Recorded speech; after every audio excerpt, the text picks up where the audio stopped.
Hi guys, welcome back sa aking muntin channel. Ito, pasilip ko yung ginagawa namin ngayon dito sa partner. Kasi ngayon guys, yan, nakasana kanina yung bintana na sliding.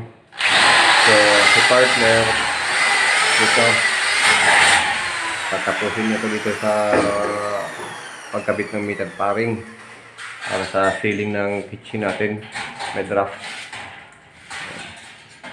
Tapos, ako naman, ito yung ginagawa ko. Nag-umpisa ako magpaahid ngayon ng skim coat.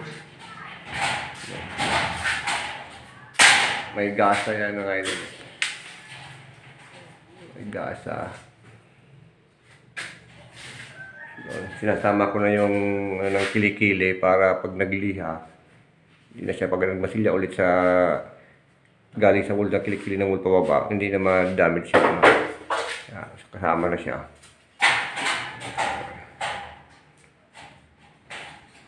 Dudubli na lang siya mamaya pag tuyo. Yun lang muna yung gagawin namin ngayon. Focus muna kami sa ceiling. Lahat. Papunta na sa wood ko pag masilya. Tapos yung CR wala pa. Wala pang ceiling ko dito. Alam mo na nakakabang na naman para sa electrical niya.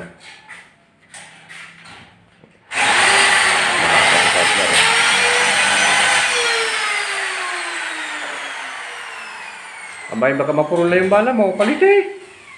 Baka mapurol na yung bala mo, palitan mo. Okay pa?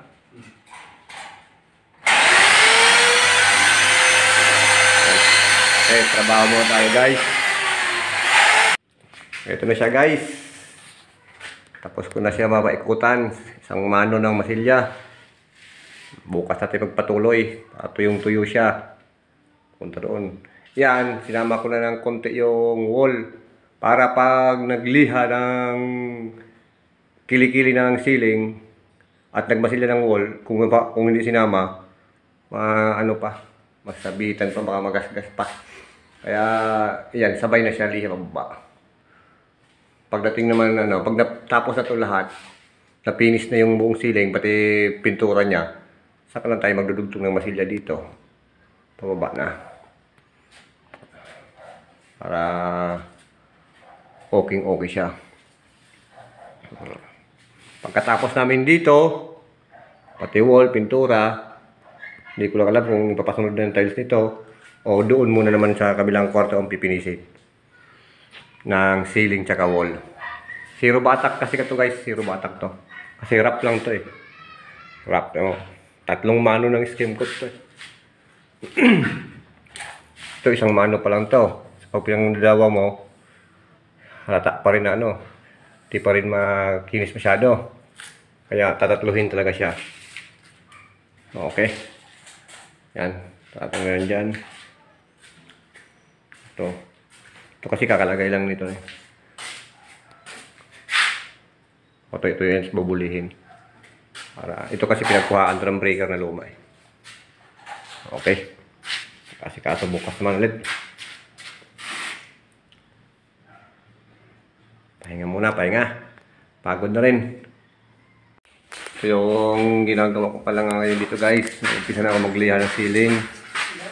Lilihain ko papunta doon. Hanggang doon lang muna sa may kanto ng drop natin kasi hindi ko na masilyahan doon. So, ito muna, tapos puputihan na natin to. Tapos si partner naman dito, tatabas ng hardiplex para sa CR. So, ito nalagyan na to dito. May pintuan. Ito yung sa CR natin dito guys. Ayan o. Ayan.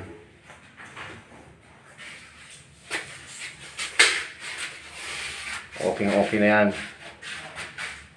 Ayan, bracing niya, sinsin, langgel, metal paring, W clip. W clip yan guys, double yan. Likuran. Bit-bit na bit-bit niya talaga. Dito lang tayo sa tok-tok ng tiles. Maganda ang lapat niya. Kasi hindi na tayo pwede magtaas ng doon. Hindi na tayo pwede magpako sa set ng concrete gutter kasi wala mataas. Saka ito dito guys, biga to eh. Yan, biga. Kaya hindi tayo pwede lalabas yung pag-itaas natin. So yan na yan. Taas ito pa naman. Okay. Tayo magtrabaho muna guys. Lihan muna ako. Ito siya ngayon guys. Na first coat ko na siya ng flat yung ceiling. Ito double coat siya ng flat. Kasi ang finish daw niyan gusto ng may-ari yung makintab gloss. So dito hindi pa ito na masilya kasi hulto na nakabit. Habang nagkakabit dito, nagmamasilya kasi ako dito sa may sala. So kinakabit pa lang kasama ko yan sa kitchen na yan. Tapos yung sa CR naman, na first coat na lang masilya, i-double coat na lang ulit siya. Para maganda yung ano niya. Ito dito. Tapos pag natapos ko na siya i-double coat guys ng flat at wala di pa dumating yung gloss na pang-finish dyan, magmamasilya na kami ng wall para tuloy-tuloy. Kasi yung sang kasama ko naman, dito naman sa ceiling yung magmamasilya sa may kitchen. Gagasahan pa siya. Okay guys, trabaho muna kami. So ayan guys, masilyahan na rin yung kitchen natin. Saka yung dito sa CR. Madilim lang dahil wala pang power yung ilaw. Sa outlet lang meron. Tapos yan yung dito sa may sala. Puting-puti na yan. Yan guys. So ngayon, papatungan pa natin yan ng gloss. Kasi gusto ng may-ari yung makintab. Dito umpisa na kami mag-skim coat ng wall. Yan guys. First coat. Punta rito. Yan. Si Brotherhood. Tatlong mano kasi yan guys, gawa ng wrap yung wall. Hindi kahit sa dalawang mano, malalalim. Kaya tatlo talaga. Skim coat. Ito pinagtibagan ito ng lumang lababo dito dati. Kaya yan, tadahan na yan. Punta na lang dito. Katapos yan, nandito na susunod sa kabila. Yan na yung mga materialis. Hardeplex na gagamitin dito guys sa ceiling. Yan na, kompleto na mga materialis. Nasa kabilang unit yung hardeplex. Tatlong unit kasi ito. So yan guys, yun muna yung update namin sa ginagawa naming house renovation dito sa Mindis, Cavite. Maraming salamat nga pala guys sa inyong walang sawang suporta sa aking munting channel.